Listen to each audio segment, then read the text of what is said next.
Hello friends, இன்றைக்கி நம்ம மத்தியமாவில் உள்ள 4th கிலோமீட்டர் செகண்ட் பேப்பரில் 4th கிலோமீட்டரில் உள்ள எஸ்ஏஸ்லாம் பார்க்கலாம்.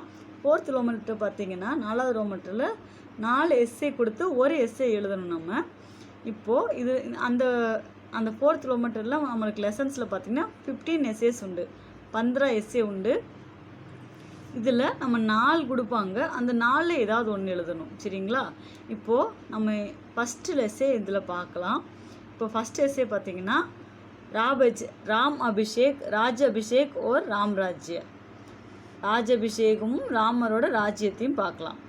இப்போது பாட் கா சாரான்ஸ் லிக்கியே, பாட்னா லெசன், கா சாரான்ஸ் லிக்கியன்னா பாட்டோட எஸ்ஸேவை எழுதுங்க, மீனிங்கை எழுதுங்க அப்படின்னு சொல்கிறாங்க. இப்போது நம்ம இதில் ராஜ அபிஷேக் ஓர் ராம்ராஜ்ய, ராஜ அபிஷேக் அண்ட் ராம்ராஜ்யனா, ராஜ அபிஷேக்னா ஒரு இளவரசர் ராஜாவாக மாற்றுறதுக்கு முன்னாடி ஒரு அபிஷேகம் பண்ணுவாங்க, அதை தான் ராஜ அபிஷேகம்னு சொல்லுவாங்க. அடுத்தது ராம்ராஜ்யனா ராமரோட ராஜ்யத்தை தான் ராம்ராஜ்யன்னு சொல்கிறாங்க. இப்போது நம்ம லெசன் எஸ்ஸே பார்க்கலாம். ராம்சந்திரஜி ஸ்ரீ ராம்சந்திரஜி கா ஜனம் ஹேத்தா யுக் மே ஹுவா.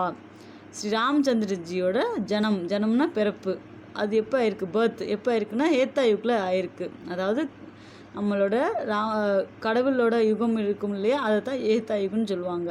ஸோ ஸ்ரீ ராம்சந்திரிகா ஜனம் ஹேத்தா யுக்மே ஹுவா, அவரோட ஜனம் எப்போ இருக்குது, ஹேத்தா யுக்கில் ஆயிருக்கு.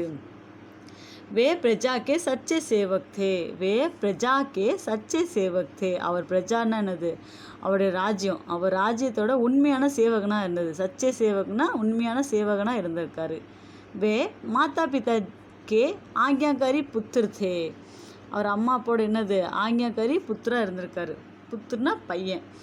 வே மாதா பிதா கே ஆக்ஞாக்காரி புத்திர தே ஓர் கர்த்தவிய பராயன் தே, ஒரு கர்த்தவிய பராயன்னா கடமை தவறாத மனிதனாக இருந்திருக்காரு. அப்போது ஸ்ரீ ராம்சந்திரஜி கா ஜனம் ஹேத்தா யுக் மே ஹுவா, வே பிரஜா கே சச்சே சேவக் தே, வே மாதா பிதா கே ஆக்ஞாக்காரி புத்திர தே और கர்த்தவிய பராயன் தே. அப்புறம் கர்த்தவிய பராயன்னா கடமை உணர்ச்சியாக இருக்காரு. ஃபஸ்ட் லைன்னு பாருங்கள், அவர் எந்த யுகத்தில் பிறந்திருக்காரு, ஹேத்தா யுகத்தில் பிறந்திருக்காரு. பிரஜாக்கே சச்சே சேவக் தே, அவர் பிரஜாவோட அவர் ராஜ்யத்தோட உண்மையான சேவகனாக இருந்திருக்காரு. நெக்ஸ்ட் லைன் பாருங்கள், மாதா பிதாக்கே அம்மா அப்போட ஆக்ஞாக்காரி புத்திர தே, அம்மா அப்போட ஆக்ஞாக்காரி புத்திர தே और கர்த்தவிய பராயன் தே, அது இல்லாமல் கடமை உணர்ச்சி உள்ளவராக இருந்திருக்காரு. श्री रामचंद्र जी नेक्स्ट पैरा पारेंगे, श्री रामचंद्र जी 14 साल का वनवास पूरा करके, श्री रामचंद्र जी 14 साल का वनवास पूरा करके भाई लक्ष्मण और अपनी पत्नी सीता के साथ अयोध्या लौटे.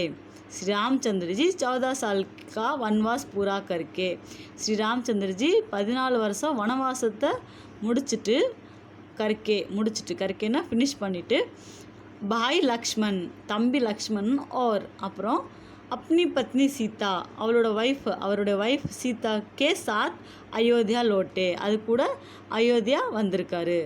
भरत ने अपने बड़े भाई श्री राम को, भरत ने अपने बड़े भाई श्री राम को, भरत வந்து அவரோட தம்பி ஸ்ரீராமோட என்ன செஞ்சுருக்காரு, பரத்னே अपने भाई அவங்க தம்பி அவர் அண்ணன் பெரிய அண்ணனை ஸ்ரீராம் கிட்ட को राज्य सौंप दिया ஒப்படைச்சிடுறது.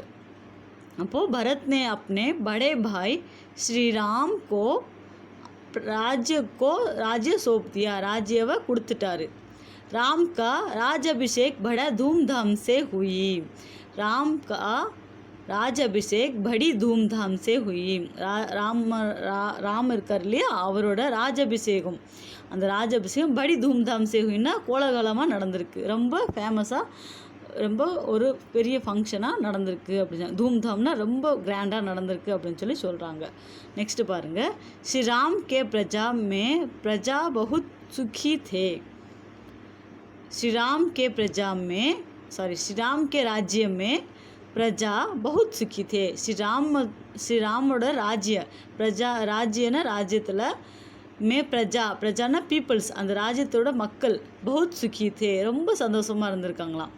ஸோ ஸ்ரீராம் கே ராஜ்ய மே பிரஜா பகுத் சுखी थे, उन्होंने शासन में अयोध्या की उन्नति हुई, उनके शासन में अयोध्या की उन्नति हुई. அவரோட சாசன ரூல், அவர் ஆண்ட நேரத்தில் மே அந்த நேரத்தில் அயோத்தியாக்கு உன்னதி ஹுயி, அயோத்தியாவோட உன்னதி என்னது நன்மை நிறைய ப்ரோக்ரஸ் ஆகிருக்கு அப்படின்னு சொல்கிறாங்க.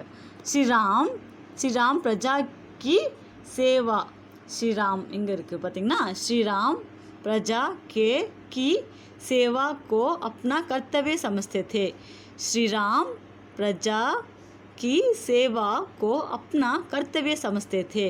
ஸ்ரீராம்ஜி என்ன செய்கிறாரு, பிரஜாவோட சேவை செய்கிறது, பீப்புளோட சேவை செய்கிறது அவரோட கடமையாக நினச்சிருக்காரு. கர்த்தவிய சமஸ்தேன்னா அவர் கடமையாக சமஸ்தேன்னா நினச்சிருக்காரு. பிரஜா கே சுக் கேலியே, பிரஜா கே சுக் கேலியே, பிரஜாவோட சந்தோஷத்துக்காண்டி, பிரஜா என்னது நாட்டு மக்களுக்காண்டி, கேலியே अपनी प्यारी चीज़ों को भी छोड़ने के लिए तैयार रहते थे. अपनी பிரஜா கே சுக் கேலியே அப்னி பியாரி சீஜே, பிரஜாவோட சந்தோஷத்தை, ராஜ்யத்தோட சந்தோஷத்துக்காண்டி, ராஜ்யத்தோட மக்கள் சந்தோஷத்துக்காண்டி, அப்னி பியாரி சீஜே கோபி அவரோட அன்பான பொருட்களை கூட சோடனே கேலியே விடுறதுக்காண்டி தயார் ரஹத்தே தே, தயாராக இருந்தானா, அது ரெடியாக இருந்தானா, தயார்னா ரெடியாக இருந்ததான். உன்ஹோனே பிரஜா கா ஹால் ஜானே கேலியே, உன்ஹோனே அவர் பிரஜா கா ஹால் ஜானே கேலியே, பிரஜானா நாட்டு மக்களோட நிலைமை புரிஞ்சுக்க, ஹால் என்னது அந்த சுச்சுவேஷன் நிலைமைகளை புரிஞ்சுக்க, ஜானே கேலியே கை ஜாசூஸோ கோ ரக்கா, நிறையா ஜாசூஸ் என்னது தூதர்கள், நம்ம ஸ்பை இங்கிலீஷில் சொன்னோம்னா ஸ்பை வச்சுருப்பாங்க இல்லையா, அதை மாதிரி ஸ்பை வச்சுருக்காரு.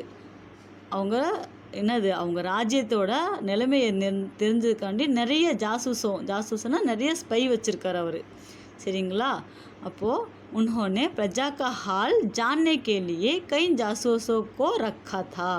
நிறைய ஸ்பை வச்சுருந்தாராம், நிறையா தூதர்கள் ரகசிய தூதர்களை நிறையா பேர் வச்சுருந்துருக்காங்க.